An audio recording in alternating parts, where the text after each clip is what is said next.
Hey everyone, in this video I will show you how I printed, painted and installed magnets on these tiles here that are made for making 3D maps. The first thing you want to do is go to myminifactory.com and search for Hexton Hills, and this is where you'll find the print files, and they have some free ones available that you can try printing first, or you can buy a good starter set which will give you all the pieces to make some basic maps. Once you download them, you'll have these STL files. I have a small Anycubic 3D printer, so I can print 2 at 100% scale, but I decided to print all my tiles at 75% scale, and there was no loss in detail, and it just means I was able to display more in a smaller space. You'll want to print the tabless ones if you're installing magnets, but you can print the tabbed ones if you don't want to install magnets. And now we head over to the 3D printer and we set that up and we add the resin and we'll get the file started.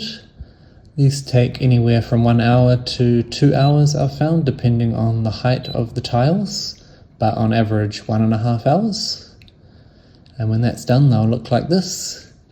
Then they need to be scraped off the plate and the supports removed, and then it needs to be cleaned and then cured with UV light or in the sun. And once that's done, you'll have something that looks like this. And now I'll talk about how I did the magnets. So as you can see on each side, we have 2 holes here for magnets, so 12 magnets total for each piece.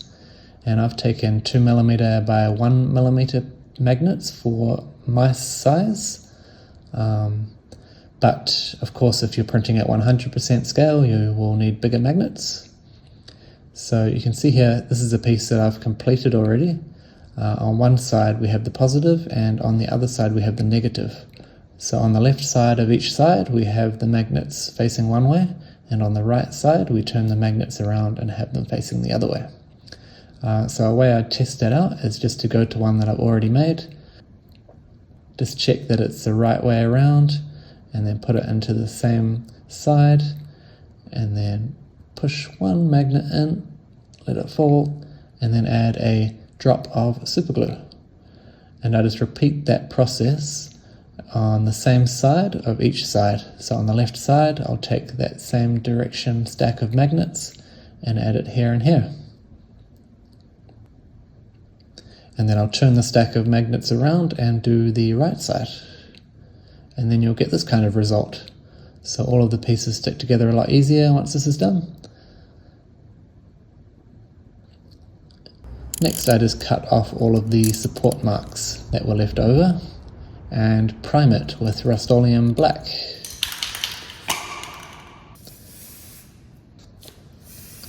And then you'll have something that looks like this. And now we just need to paint it. So I do that using a airbrush, but you could probably use a normal brush here. Airbrushes just speed up the process and add a nicer transition between colors.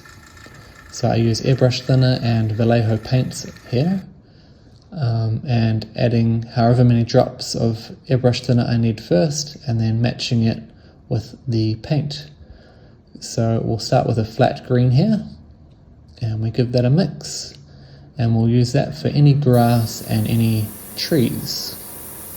I usually do 2 thin coats here, just so it doesn't clog any of the details and get too runny. And for any situations like this where you might have half grass and half water, don't worry if you go over the water, we will paint over that later. Then I take Scorpy Green and we do any highlights with that. So we do the peaks of all of the hills, and that just adds some highlights. And then they should look something like this. Next I take neutral grey and use that to do any of the rocks, so any cliffs or large areas of buildings. And we just gradient that into the grass, so I just put a little bit on top and spray all of the rock work. And also the mountains here, just making sure to leave some green around the outside so the tiles all fit nicely together. Then we take Beastie Brown and we do some finer work here on the roads. So this is just a thin line down each of the roads. Then we go to light grey and we take out the brush and we paint all of the stones. And then we go back to flat green and go over any trees that have had any spill. So maybe the Scorpy green has gone over and lightened some of the trees. We just want to go back and make sure they're all flat green. Then I take gloss varnish and go over any of the rivers. This just adds a nice texture because they were quite flat to begin with. You could use any kind of texture paint here, but I found the varnish worked quite well.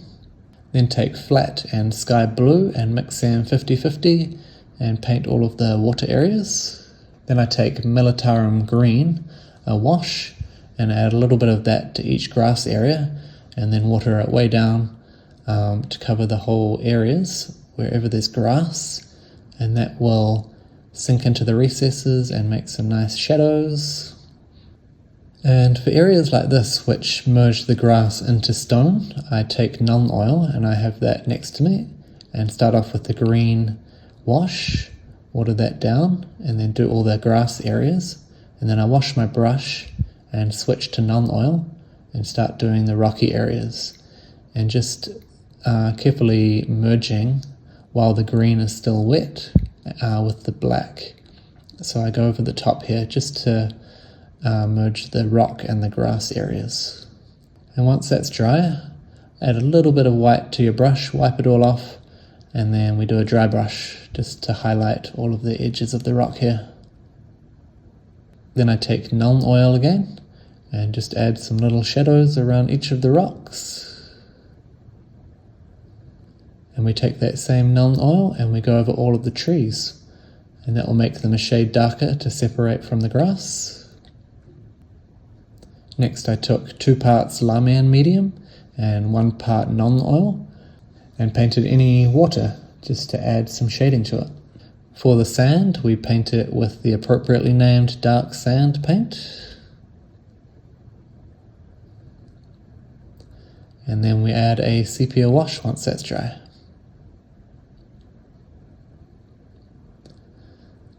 And then we finish them off with black by painting the sides, covering any overspill, getting them looking nice. And we are done. There are hundreds of these tiles you can print, so I didn't talk about how to paint them all, but more giving you color schemes for main areas like the grass and the trees and the rivers and the rocks. But you should be able to paint most tiles with these color schemes. So for buildings, I use the same color scheme as the cliffs. I just paint them grey, Nuln wash, and then white dry brush.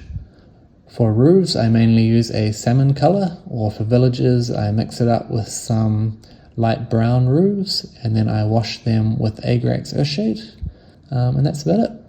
So yeah, it was a bit of extra work to install the magnets on these, but if you're willing to put in the work, it gives a really satisfying click when you put the pieces together, and it makes it really easy to create these miniature worlds with rivers and roads and forests and castles. And when my kids grow up, I'll give it to them, and they will be able to create their own maps with stories and maybe play games on it.